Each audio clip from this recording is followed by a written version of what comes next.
Hi guys, welcome to the DubTurbo coaching and training program to make sure you guys get the most out of your software. So I'm going to assume you're new, you haven't made beats before, this all looks like it's pretty complex to you.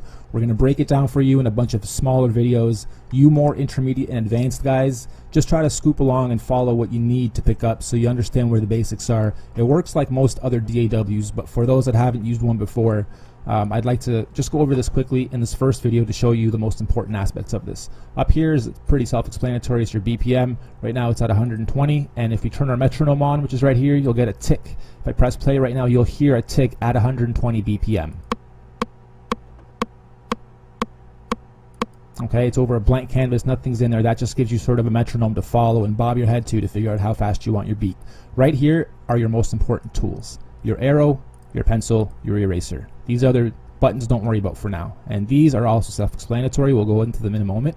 However, for now I'm going to make sure you understand that this pencil is really important, and then over here on the right side of the buttons, these are your bars. Might be hard to see, but right now it's at a bar count of 2, and that's what we'll work with to start so you understand how to work all this. First thing I want you to do, click on your pencil tool, and on a drum track, which is numbers 1 through 4, which are changeable, but don't change them. Don't change nothing here yet. Just simply drag or grab your pencil tool and drag 2 bars by clicking, holding, and dragging your left mouse button. Just click, hold, and drag all the way through. You now have 2 bars to play with on a drum track. And what I want you to understand is, on a drum track, once you lay something, click on the bars you just created. If you click edit, you will get our drum editor or our sampling sequencer or our little MPC lookalike, whatever you want to call it. It's very intuitive, but I want you to understand that it's pretty simple. From here to here is 10 layers of sounds. Those sounds are right here. Right here are all your different drum kits, and you can add more and import your own samples, which we'll go through in another video. So right here we can just choose a quick, let's say R&B. Say we don't like it, choose R&B 2. Don't like it, punches. There's also kits here that aren't just drums, but also fills, effects, like this one here, punches. Okay, so a bunch of wicked samples that have all been customized just for DubTurbo. Nothing here has been scooped or taken from Google or anything. We made all these in-house, altered them, affected them, stereo imaged them, so all the drums are wicked. It'll be easy for you guys to build the beats and make them sound really professional right from the start because you're working with wicked samples. So here, what we'll do is same thing.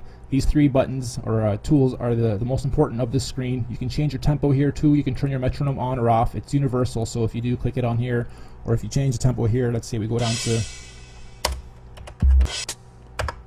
What you heard there was me pressing the keyboard and it triggered our sounds. So I'll point that out right now. 1 through 10 on your keyboard that you type on, okay, is...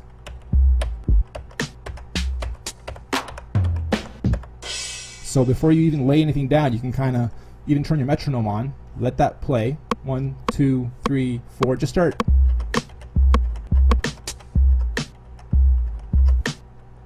Once you figure out what you kind of want your beat to sound like, you can draw them in, or you can press record, play, and then record them with the keys on your keyboard. Just loop it once, let it go through once. 1, 2, 3, 4, 1, 2, 3, and here we go.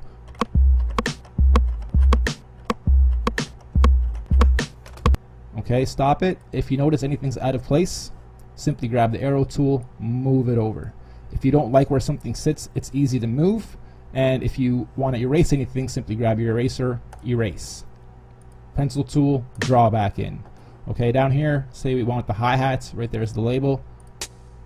Add a hi-hat every 8.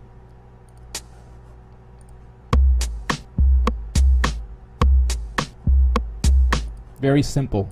Turn the metronome back off and...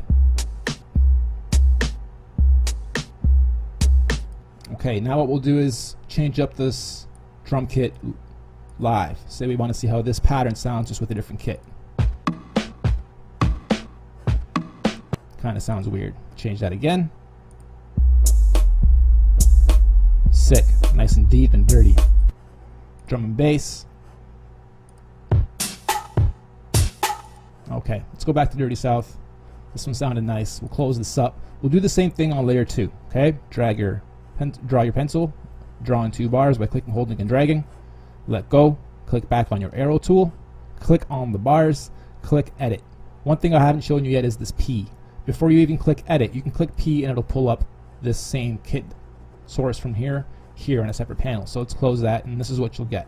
So you can draw in your bars, click on it, then click P, click whatever you want in advance, and you already have your kit here. You can also change kits here. Okay, let's try with this one. So again, we'll do this on the keyboard. 1, 2, 3, 4, 5, 6, 7, and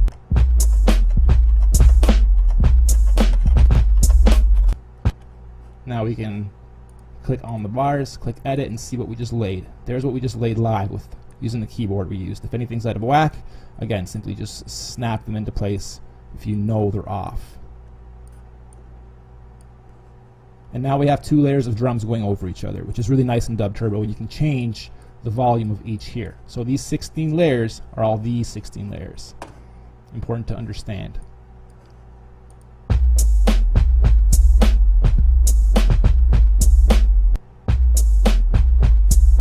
Okay, so there's a quick 2-bar count. Lastly, I'm just going to quickly show you this. Change here by holding, selecting, say we put this to 4. Actually, let's make it 8. Right now we have 2 bars. Right, so these are 2 bars. We can simply, holding down the shift on your keyboard that you type on, hold down shift, click, hold, and drag, click, hold, and drag, click, hold, and drag. So if something isn't looping for you properly right off the hop on those first 2 bars or first 1 bar even, simply extend it. Other ways that you can get it to loop properly if there's a little bit of a gap is change just by 1 tempo piece, and that seems to sometimes make the loop snap into place properly. So here we have that same beat altered and duplicated 4 times, and we'll alter 1 next.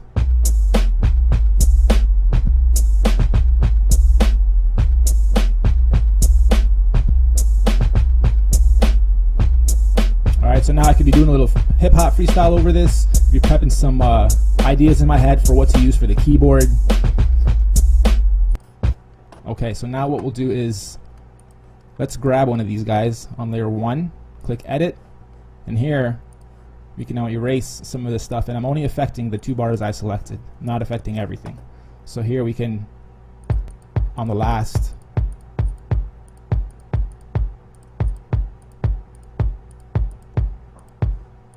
we'll have a nice little build up before this drop. And then here what we'll do is we'll just erase the last few. Oops, this one. Edit. We'll just erase these last few sounds so it's nothing but a nice boom. Here we go.